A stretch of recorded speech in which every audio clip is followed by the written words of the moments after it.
I'm Martha, 32 years old, and I thought family meant forever.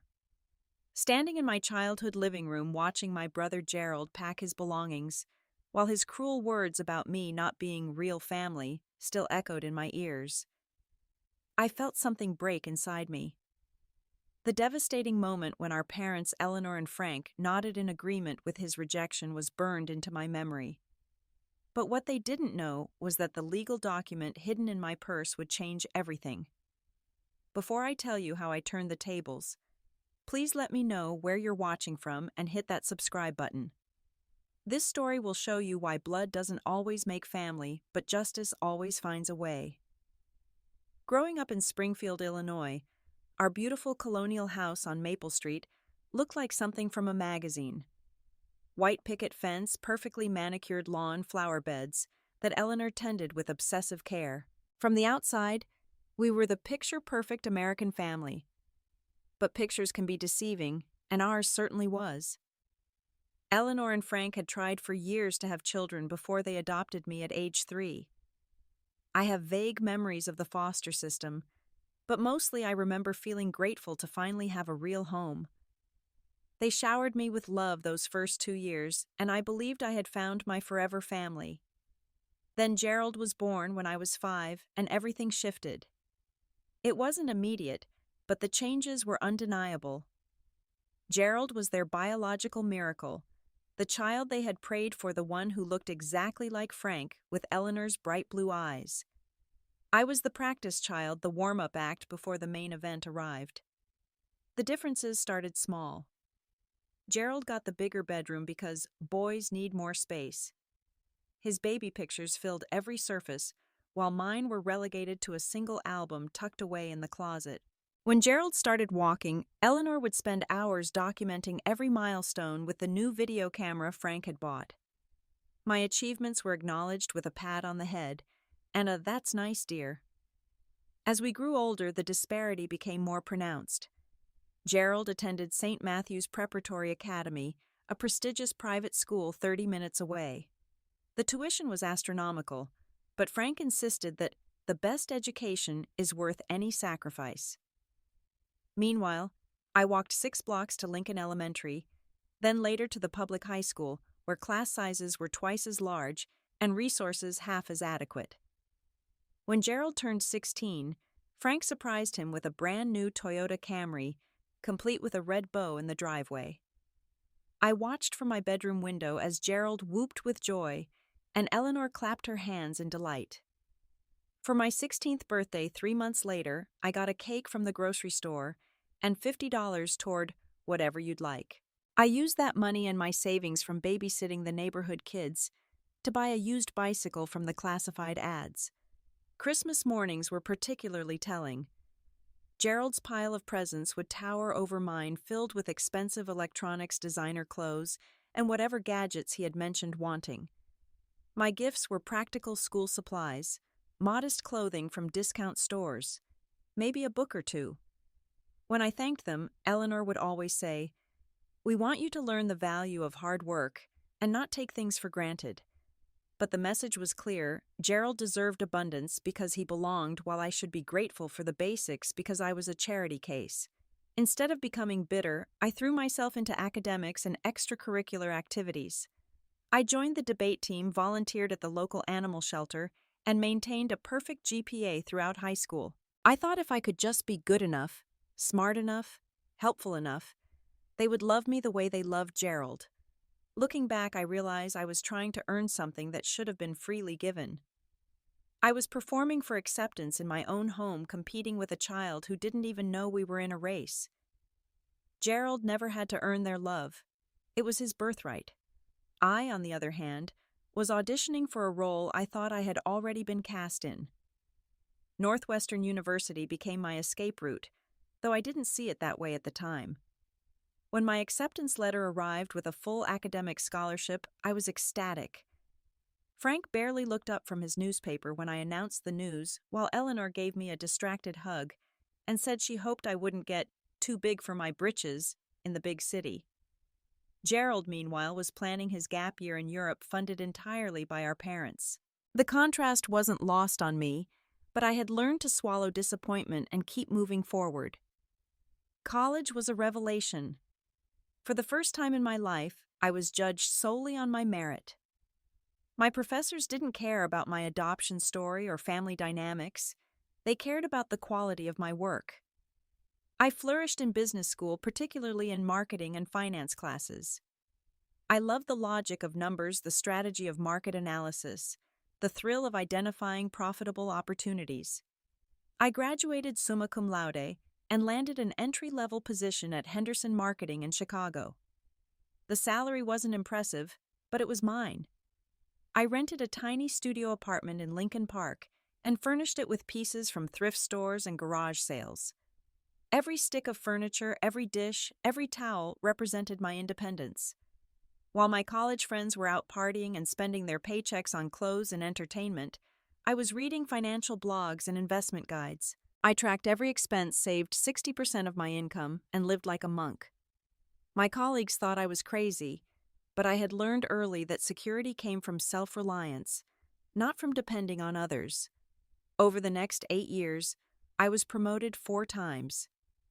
Entry-level coordinator became assistant account manager, then senior account manager, and finally regional marketing director.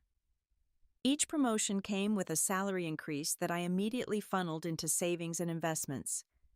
I started small with index funds and bonds, then gradually moved into real estate investment trusts. I spent my weekends touring open houses, not because I was ready to buy, but because I wanted to understand the market. I learned to spot good bones underneath outdated wallpaper, to recognize neighborhoods on the verge of gentrification, to calculate potential returns down to the penny. The housing market in the Chicago suburbs was heating up, particularly in Oak Park, a historic village just west of the city. Victorian and colonial homes were selling quickly, but I noticed one property that had been on the market for 3 months. It was a gorgeous 1920s colonial with original hardwood floors, leaded glass windows, and a wraparound porch that reminded me of my childhood home. The asking price was $430,000, which was high for the area, but not unreasonable given the condition and location. I spent weeks researching comparable sales neighborhood trends and future development plans. This wasn't just a house, it was an investment opportunity and a piece of my future security. When I made the offer, the sellers accepted immediately. They were relocating for work and needed a quick sale. I put down 20% and secured a mortgage for the remainder. The day I signed the closing papers was the proudest moment of my life.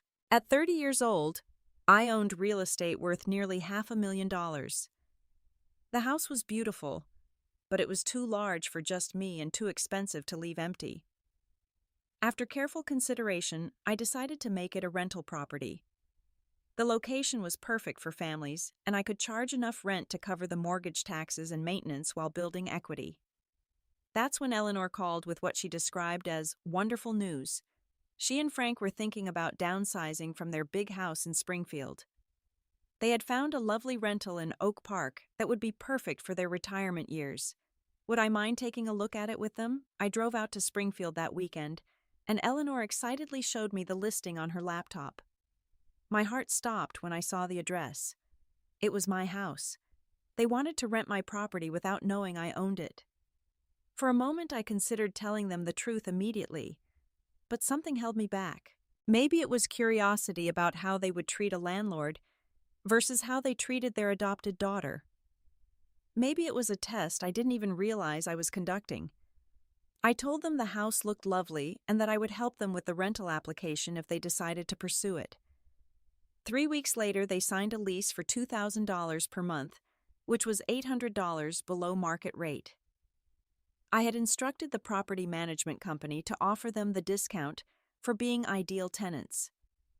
Frank and Eleanor moved into my house believing they had found the perfect retirement rental. They loved the neighborhood, the house's character, and especially their very reasonable landlord who never bothered them about minor maintenance requests. Meanwhile, I continued living in my Chicago apartment, visiting them occasionally, and listening to their praise for their mysterious property owner.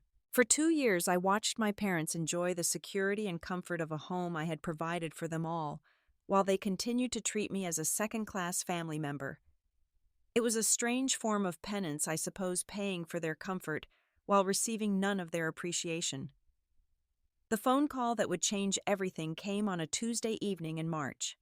Gerald's voice was tight with panic as he explained that his tech startup had collapsed. 3 years of development, 2 rounds of investor funding, and countless promises had resulted in absolutely nothing. The app they had created to revolutionize food delivery had been beaten to market by 3 competitors with better technology and deeper pockets.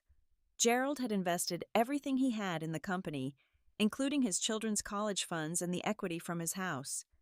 His wife Diane was furious, threatening divorce and talking about taking their 2 kids to live with her mother in California. The creditors were circling, lawyers were calling, and bankruptcy seemed inevitable. "I need help, Martha," Gerald said, and I could hear the humiliation in his voice. "I know we haven't always been close, but you're family. You're the only one who might be able to help me get back on my feet." I was surprised by the call, but not entirely unsympathetic. Business failures happen to good people, and despite our complicated relationship, Gerald was still my brother. I asked about the extent of his debts and what kind of help he needed. The numbers were staggering. Between business loans, credit cards, and the second mortgage he had taken on his house, Gerald owed over $300,000. His house was already in foreclosure, and his credit was destroyed. He needed enough money to settle with creditors and start over. I had that money. My investments and savings had grown steadily over the years, and while $300,000 was a significant sum, I could manage it without destroying my own financial security. The question was whether I should. I told Gerald I needed time to think about it, and he agreed to wait for my answer. But then he said something that stopped me cold. "I know you've always been jealous of my relationship with Mom and Dad, but this is your chance to prove you're really part of this family." Jealous.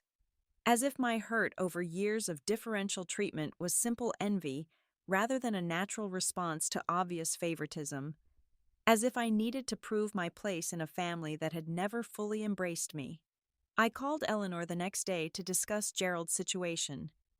She was beside herself with worry, alternating between anger at Gerald's poor decisions and maternal instinct to protect her baby boy. When I mentioned that I might be able to help financially, her relief was palpable. "Oh, Martha, that would be wonderful. Gerald made some mistakes, but he's learned his lesson. He just needs a chance to start over. You've always been so good with money, and you don't have a family of your own to worry about." That last comment stung more than she probably intended. As if my lack of a husband and children made my money less valuable or my financial security less important. I agreed to meet with the whole family the following weekend to discuss options. Eleanor was thrilled and immediately began planning a big family dinner. "We'll make it a celebration," she said. "A chance for all of us to come together and support each other." The irony wasn't lost on me. The first time in years that I was being invited to a family celebration was when they needed my money. Gerald called me twice that week, alternating between gratitude and pressure. He sent me detailed financial statements and business plans for his next venture. He talked about paying me back with interest and making me a partner in his future success. He painted pictures of family holidays where we would laugh about this difficult time and how I had saved the day. But underneath his charm, I could hear the entitlement. Gerald had never doubted that the family would rally around him, because the family always had. He was the golden child, the biological son, the one whose success reflected well on Frank and Eleanor's parenting. His failures were temporary setbacks, while mine would have been seen as character flaws. I spent that week thinking about fairness, family loyalty, and the price of belonging. How much was acceptance worth? How many times should I prove myself worthy of love that came naturally to others? And what would happen to our family dynamic if I said no? I also found myself thinking about the house in Oak Park, where Frank and Eleanor were living comfortably in a home I provided, praising a landlord they didn't know was their own daughter. There was something poetic about the situation, though I couldn't yet see how the pieces would fit together. Saturday arrived with unseasonably warm weather for early April. I drove from Chicago to Oak Park, pulling into the driveway of the house I owned but had never truly claimed. Eleanor opened the front door before I could knock her face bright with the kind of smile she usually reserved for Gerald's visits. "Martha, come in, come in. Doesn't the house look wonderful? The landlord finally fixed that loose board on the front porch." She gestured proudly toward the repair I had authorized just 2 weeks earlier. The dining room table was set with Eleanor's good china, the pattern she had received as a wedding gift and only used for special occasions. Frank was already seated reading the newspaper and nursing his second beer of the day. Gerald sat across from him, looking older than his 27 years, stress lines creasing his forehead. "Gerald was just telling us more about his plans for the new business," Eleanor announced as she bustled toward the kitchen. "It sounds very promising, much more practical than that food delivery thing." I took my usual seat at the foot of the table, the spot I had occupied during childhood dinners. Gerald and Frank continued their conversation about market opportunities and startup costs, while Eleanor finished preparing the meal. I listened quietly, noting how easily Gerald assumed my financial assistance was a foregone conclusion. The roast beef was perfectly cooked, the mashed potatoes, creamy, the green beans fresh from Eleanor's garden. It was the kind of meal she had prepared for countless family gatherings, comfort food that was supposed to represent love and security. But I found myself thinking about all the times Gerald's presence at this table had been celebrated while mine was simply tolerated. "So, Martha," Frank said as Eleanor served dessert, "Gerald has explained his situation. We know you've done well for yourself in Chicago, and we're hoping you can help him get back on his feet." Gerald leaned forward, his expression earnest. "I've learned from my mistakes, sis. This new venture is completely different. I've got potential investors lined up, but I need to clear my debts first. It would just be a loan with interest. You'd get every penny back plus profit." "We're family," Eleanor added, reaching across to pat my hand. "Family takes care of each other during difficult times." I looked around the table at these 3 people who shared my history, but had never truly shared their hearts. They were asking me to risk my financial security for a man who had failed once and might fail again. They were appealing to family loyalty they had never shown me. "How much do you need?" I asked, though I already knew the answer. "300,000 would cover everything," Gerald said quickly. "I know it's a lot, but I'm good for it. You know I am." I didn't know that at all. Gerald had never been good with money, never had to be. Frank and Eleanor had always been his safety net, paying for his mistakes and cushioning his falls. Now they were expecting me to take over that role. "I can help," I said slowly, and Gerald's face lit up with relief. "But I need to set some conditions." "Of course," Gerald agreed immediately. "Whatever you think is fair. First, I want a formal loan agreement with a realistic repayment schedule. Second, I want to be involved in your business planning to protect my investment. And third, I want some acknowledgement that this is a significant sacrifice on my part." Gerald's smile faltered slightly. "What kind of acknowledgement?" "I want respect," I said simply. "I want to be treated like a valued family member, not just someone you call when you need money. I want my opinions heard and my contributions appreciated." The silence that followed was deafening. Frank cleared his throat uncomfortably. Eleanor fidgeted with her napkin. Gerald stared at his plate as if it held the answers to life's mysteries. "Martha," Eleanor said finally, her voice taking on the patronizing tone I remembered from childhood, "you're being a bit dramatic. Of course we respect you. We're asking for your help because we trust you." "You're asking for my help because I'm the only one who has money," I corrected. "There's a difference." Gerald's facade of gratitude began to crack. "Look, if you don't want to help, just say so. Don't make this into some big emotional thing about our relationship." "Our relationship is exactly what this is about," I replied. "You've never treated me like a real sister, and Mom and Dad have never treated me like a real daughter. But now that you need something from me, suddenly I'm family." "That's not fair," Frank interjected. "We've always treated you well. We gave you a good home, paid for your food and clothes, supported your education." You gave Gerald a better home, better clothes, and a better education, I said quietly. You supported my education with scholarships I earned myself while paying full tuition for Gerald at private schools. That's different, Eleanor protested. Gerald needed more support because he wasn't as naturally gifted as you. We had to give him extra help to succeed. Gerald's face flushed red. I don't need anyone's charity, especially not from someone who's always resented my success. Your success? I couldn't help but laugh. Gerald, you're $300,000 in debt and facing bankruptcy. What success are you talking about? That's when the mask finally came off. Gerald stood up abruptly, his chair scraping against the hardwood floor. You know what, Martha, I'm tired of your attitude. You've always been jealous that Mom and Dad love me more, and now you're using my problems to get revenge. Gerald, Eleanor said weakly, but she didn't tell him to stop. No, Mom, she needs to hear this. Gerald continued, his voice rising. She's not really family anyway. She's adopted. She should be grateful for whatever scraps of attention she gets, instead of demanding to be treated like she belongs here. The words hit me like physical blows. Not really family. Scraps of attention. Grateful for whatever she gets. These were the thoughts they had all harbored but never spoken aloud. I looked at Eleanor and Frank, waiting for them to contradict their son, to defend me, to show some sign that they disagreed with his assessment. Instead, Eleanor nodded slowly, as if Gerald had simply stated an obvious truth. Blood is thicker than water, Martha, she said softly. Gerald is our biological son. That doesn't mean we don't care about you, but there are certain bonds that can't be replicated. Frank remained silent, but his lack of objection spoke volumes. Gerald sensed his advantage and pressed forward. If you can't support this family without making demands and creating drama, then maybe you should step back from family gatherings altogether. We don't need negative energy affecting our relationships. Gerald's right, Eleanor said, her voice gaining strength. You've always been a bit of an outsider, Martha. Maybe it's time you found your own path instead of trying to force yourself into situations where you don't quite fit.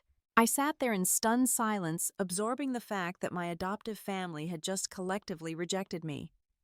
Not gradually, not subtly, but clearly and definitively.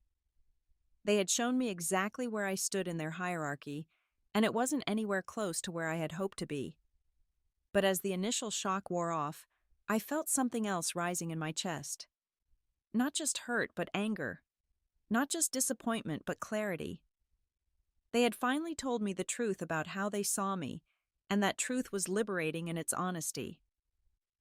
I reached into my purse and pulled out a manila envelope I'd been carrying for weeks without really knowing why. My fingers found the document inside, and I smiled for the first time that evening. The deed to 847 Oak Park Avenue was printed on heavy legal paper, official seals and signatures, making it look appropriately important. I had carried it with me since closing day 2 years earlier. Initially because I was nervous about leaving such a valuable document at home later out of habit. I placed the deed on the dining table between the dessert plates and coffee cups, the legal document looking absurdly formal among the remnants of Eleanor's home cooking. The paper made a soft rustling sound that seemed unnaturally loud in the sudden silence. Frank was the first to speak. What's that? The deed to this house, I said calmly, my voice steadier than I felt. 847 Oak Park Avenue. Purchase price, $430,000. Buyer, Martha Elizabeth Coleman. Gerald grabbed the document, his eyes scanning the legal text with growing disbelief. This isn't possible. It's completely possible, I replied. I bought this house 2 years ago as an investment property. I've been your landlord this entire time. Eleanor's face had gone pale. But we pay rent to Oakland Property Management. Oakland Property Management works for me. I hired them to handle the rental arrangements, so I wouldn't have to deal with tenant issues directly. Frank snatched the deed from Gerald's hands, studying it as if he could make the words change through sheer will. This is some kind of joke. Check the county records if you don't believe me. Martha Elizabeth Coleman, owner of record since April 15th, 2 years ago. Gerald was shaking his head rapidly. You can't own this house. You never said anything about owning property. You never asked about my investments, I pointed out. You only asked for my money when you needed it. Eleanor had started crying, tears streaming down her cheeks as the implications sank in. You've been our landlord. All this time you've been collecting rent from us. Discounted rent, I corrected. Market rate for this house is $2,800 per month. You've been paying $2,000. I've subsidized your housing costs by $800 every month for 2 years. The math was simple but devastating. I had essentially given them $19,200 in free housing over the past 2 years, and they had never known or appreciated the gift. Gerald's shock was rapidly transforming into rage. You manipulated us. You let us move into your house without telling us. You chose this house? I reminded him. I didn't force you to rent it. I didn't even suggest it. You found it. You applied for it.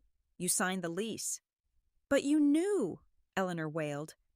You knew we were your tenants and you never said anything.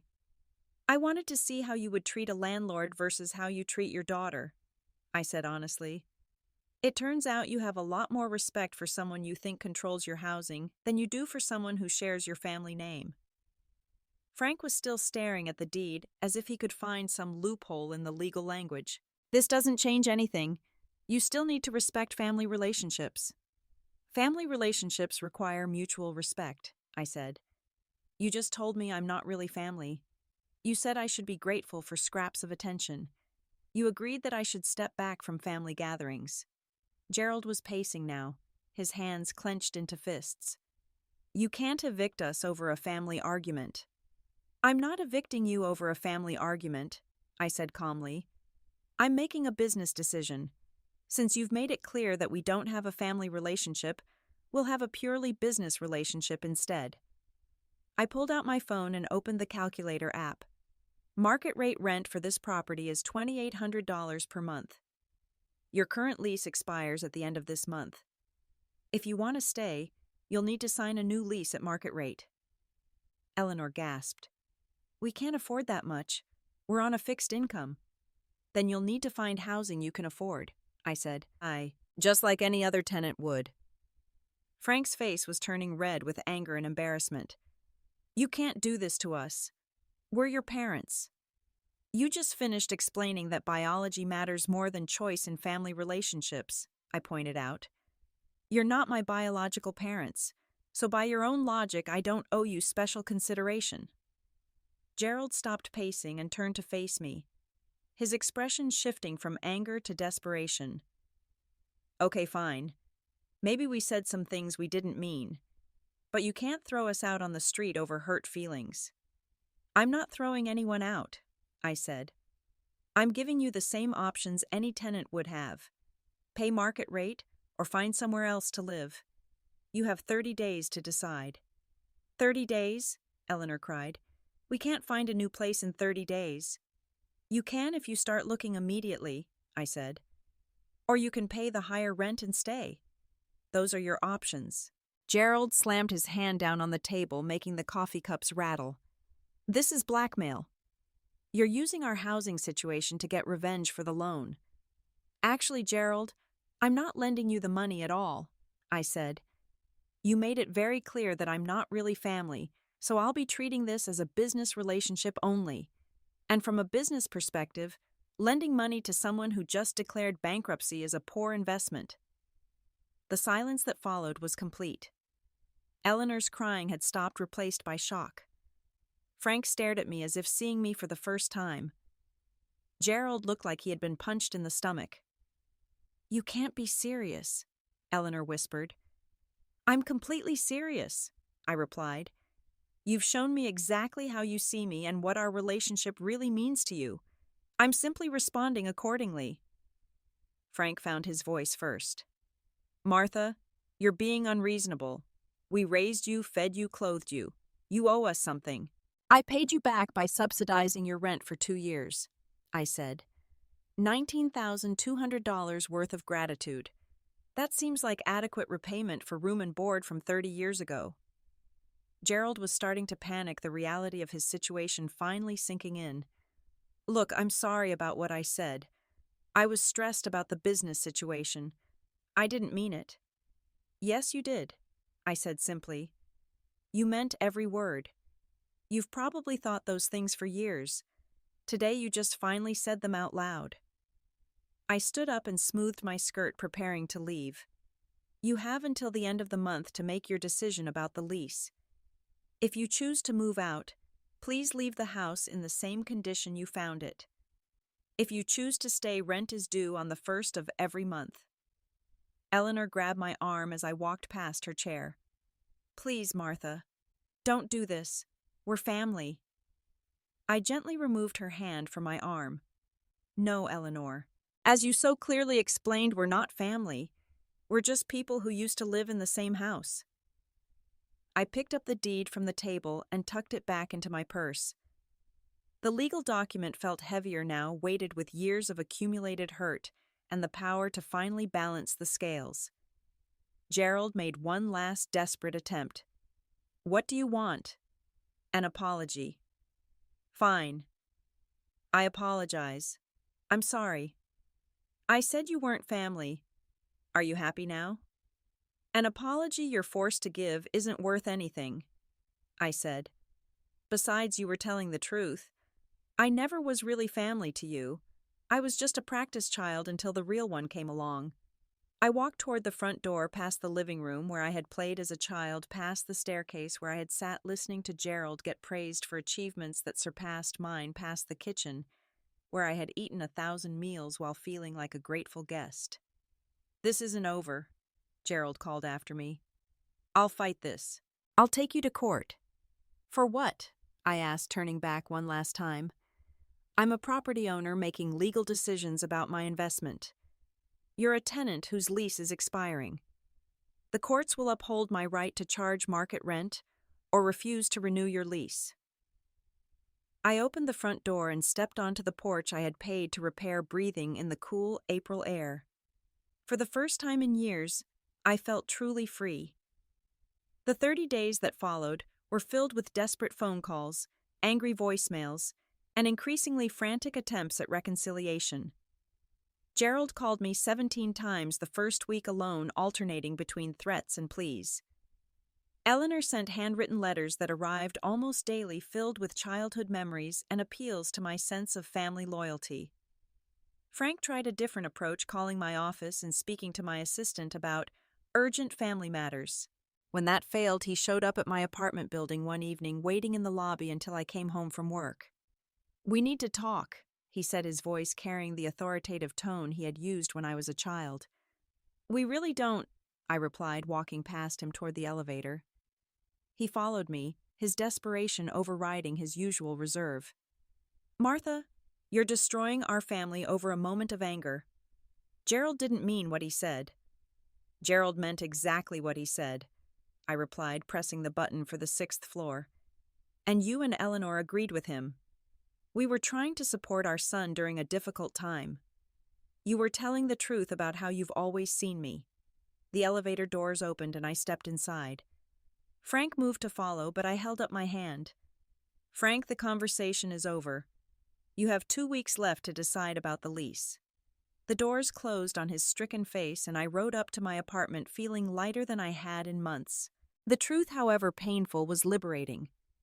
Meanwhile, I had consulted with my attorney to ensure everything I was doing was completely legal. Sarah Mitchell had been my lawyer since I bought the house, and she assured me that I had every right to refuse lease renewal or demand market-rate rent. Family relationships don't supersede property law, she explained during our meeting. You're not evicting them for discriminatory reasons. You're simply choosing not to subsidize their housing anymore. I also met with Oakland Property Management to discuss the situation. They had handled everything professionally and offered to continue managing the property regardless of whether my family stayed or left. In fact, they had a waiting list of potential tenants who would gladly pay market rate for a house in that neighborhood. 2 weeks into the 30-day notice period, I received a call from my Aunt Patricia Eleanor's sister. She had clearly been recruited as a mediator, her voice carefully neutral as she asked if we could meet for coffee. I agreed, curious to hear what angle the family would try next. Patricia chose a cafe in downtown Chicago, neutral territory, where she could speak freely. "Your mother is heartbroken," she began without preamble. "She says you're kicking them out of their home." "I'm not kicking anyone out," I corrected. "I'm giving them the same choice any tenant would have: pay market rent or find alternative housing." Patricia stirred her latte thoughtfully. "Martha, I've known you since you were 3 years old. Eleanor and Frank love you." "They love the idea of me," I said. "They love having a daughter who doesn't cause them problems and asks for very little. But they don't love me enough to treat me as an equal." Gerald was wrong to say what he said. Gerald was honest. For the first time in his life, he told me exactly what he thinks of me. I appreciate the clarity. Patricia leaned forward, her expression earnest. "But you're punishing everyone for Gerald's mistake." "I'm not punishing anyone," I said. "I'm simply stopping the financial subsidy I've been providing without recognition or appreciation." She was quiet for a long moment, processing my words. "I didn't know you owned their house." "Nobody did. I kept it private because I wanted to help them without making them feel indebted. Turns out that was a mistake." Patricia sighed heavily. "What would it take for you to forgive them?" "I'm not angry anymore," I said honestly.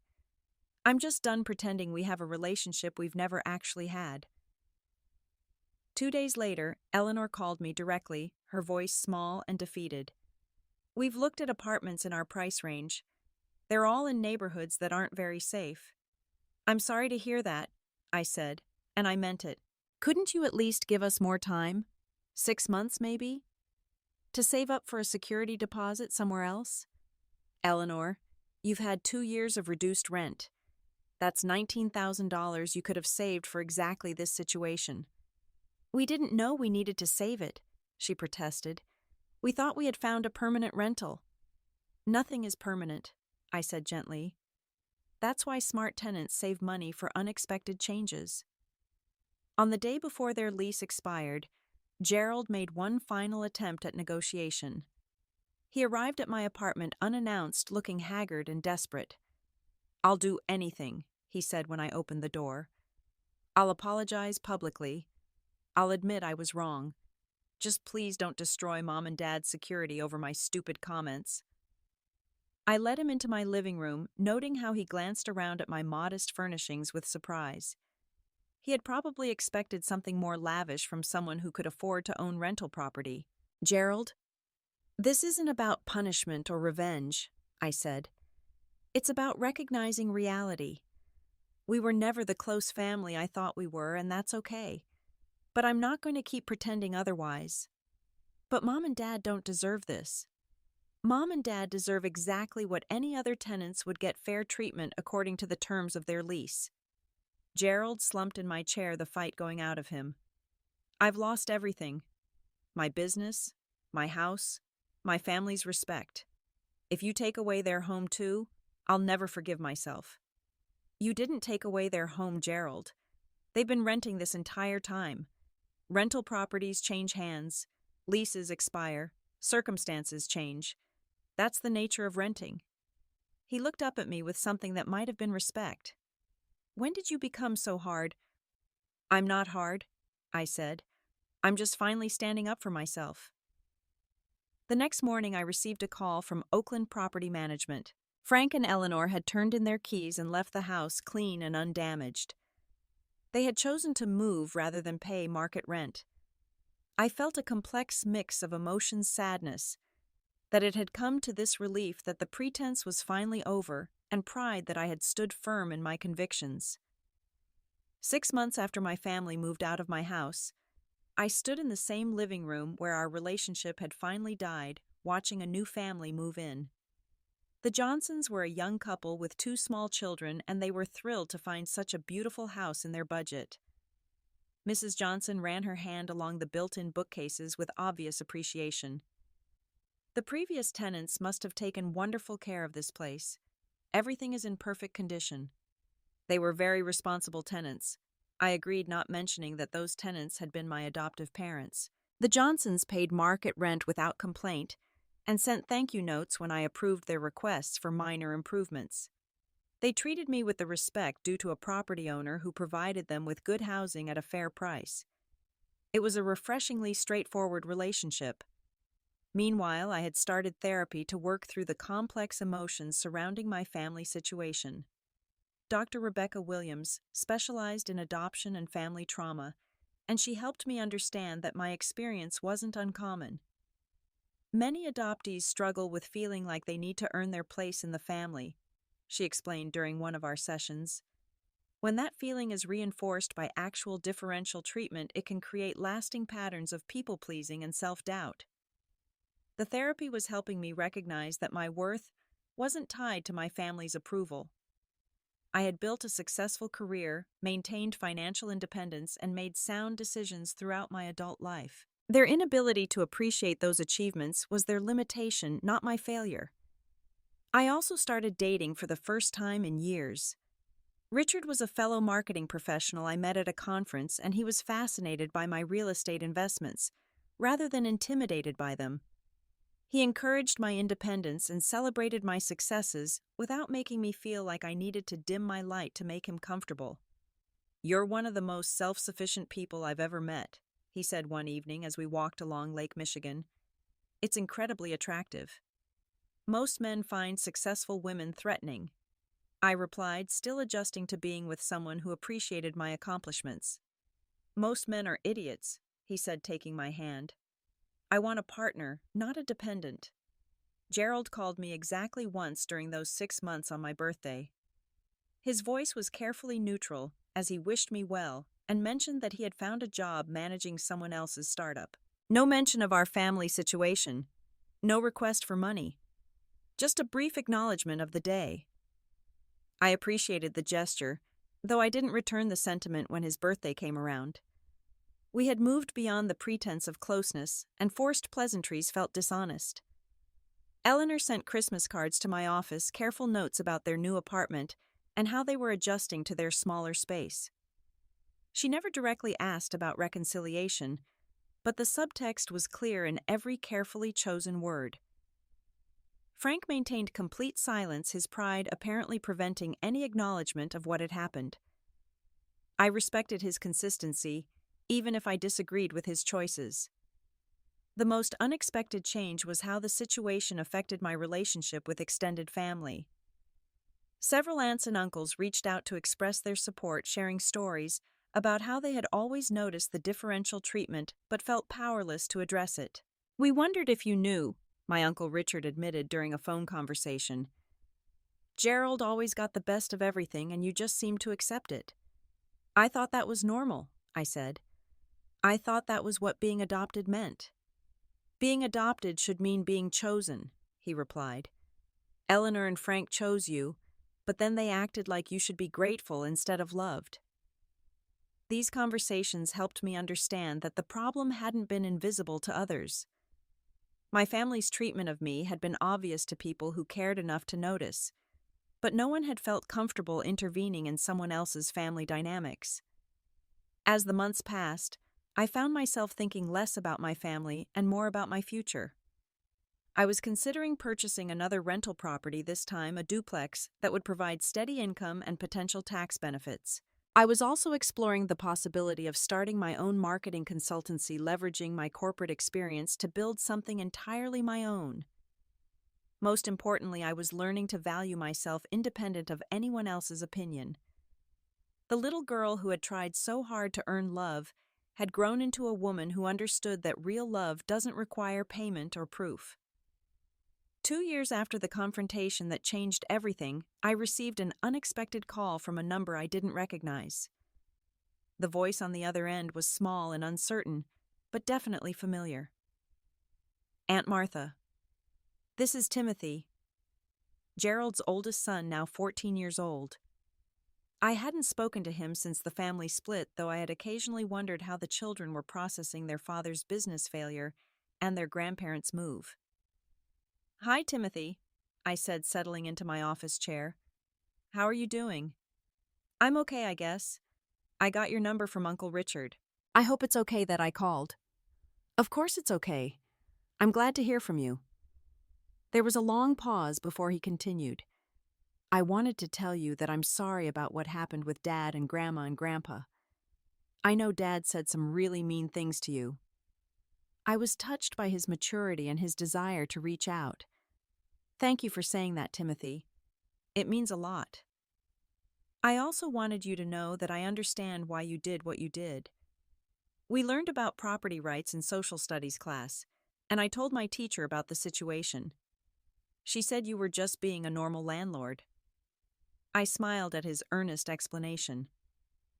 Your teacher was right. Sometimes adult relationships are complicated, but business relationships are pretty straightforward. Are you ever going to talk to Dad again? It was a fair question from a child trying to understand his fractured family. I don't know, Timothy. Your dad and I see things very differently. But none of this has anything to do with how I feel about you and your sister. I know.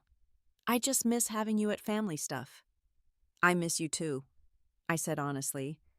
Maybe we could have lunch sometime, just the two of us, if your parents are okay with it. I'd like that. I could take the train to Chicago. We made plans to meet the following weekend, and I hung up feeling unexpectedly hopeful. The conversation reminded me that family relationships aren't always inherited. Sometimes they're chosen and cultivated by the people who value them most. Timothy and I had lunch at a burger place near Union Station, and he updated me on school, his friends, and his plans for high school. He was a thoughtful kid who seemed to have inherited the best qualities of both his parents, without their capacity for cruelty or entitlement. Dad's doing better, he mentioned toward the end of our meal. He got promoted at work and Mom isn't talking about divorce anymore. I'm glad to hear that, I said, and I meant it. I had never wanted Gerald to fail permanently. I had just wanted him to understand that actions have consequences. He talks about you sometimes. He says he wishes he could take back what he said. Wishing and actually changing are different things, I replied gently. But I hope he's learned something from the experience. Timothy nodded seriously. I think he has. He's nicer to Mom now, and he doesn't complain about money as much. Our lunch meetings became a monthly tradition. Sometimes Timothy brought his younger sister Sarah, who was 12 and less interested in family drama, but very interested in hearing about my work and my travels. Both children were bright and curious, untainted by their father's sense of entitlement or their grandparents' favoritism. Through them, I learned that Eleanor and Frank had found a small apartment in a senior community outside Springfield. They were adjusting to their reduced circumstances, though Eleanor occasionally made pointed comments about children who abandoned their elderly parents. Gerald had indeed learned something from his business failure.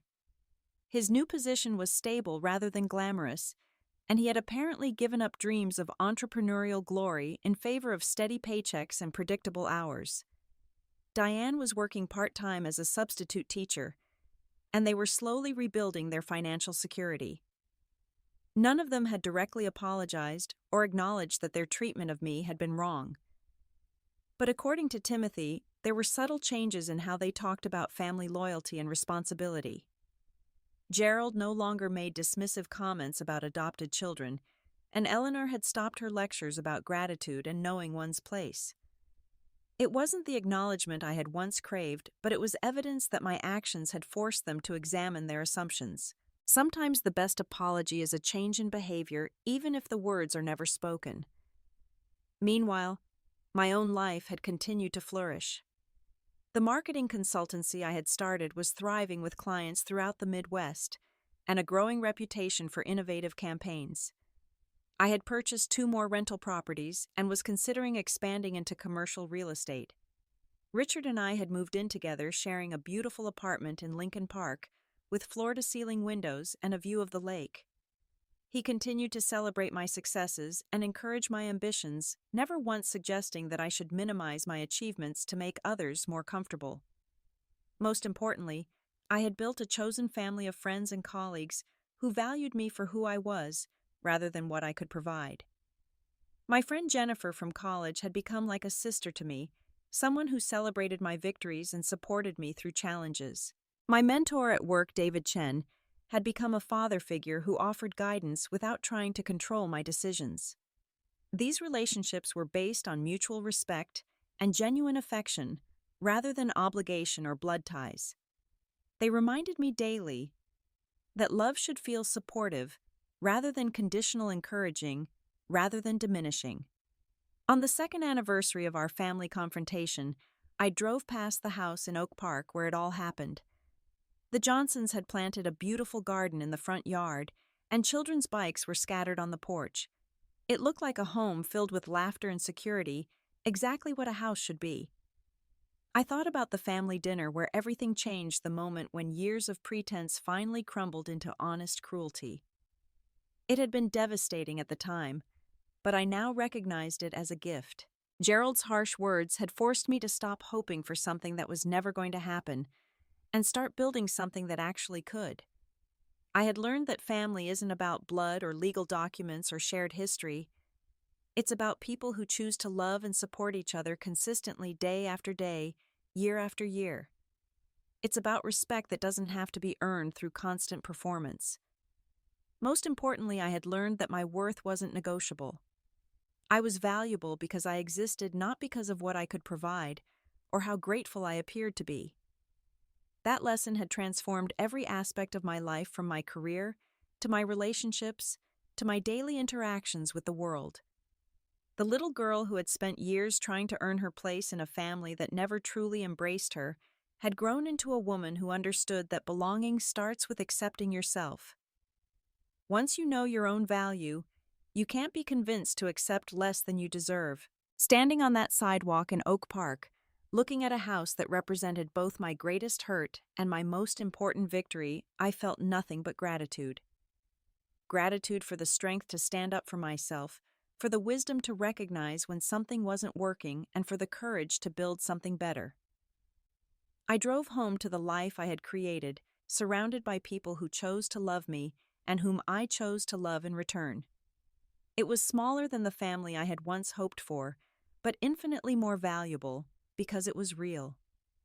Have you ever found yourself in a situation where you had to choose between keeping the peace and standing up for yourself? How do you handle family members who take your generosity for granted? I'd love to hear your thoughts in the comments below.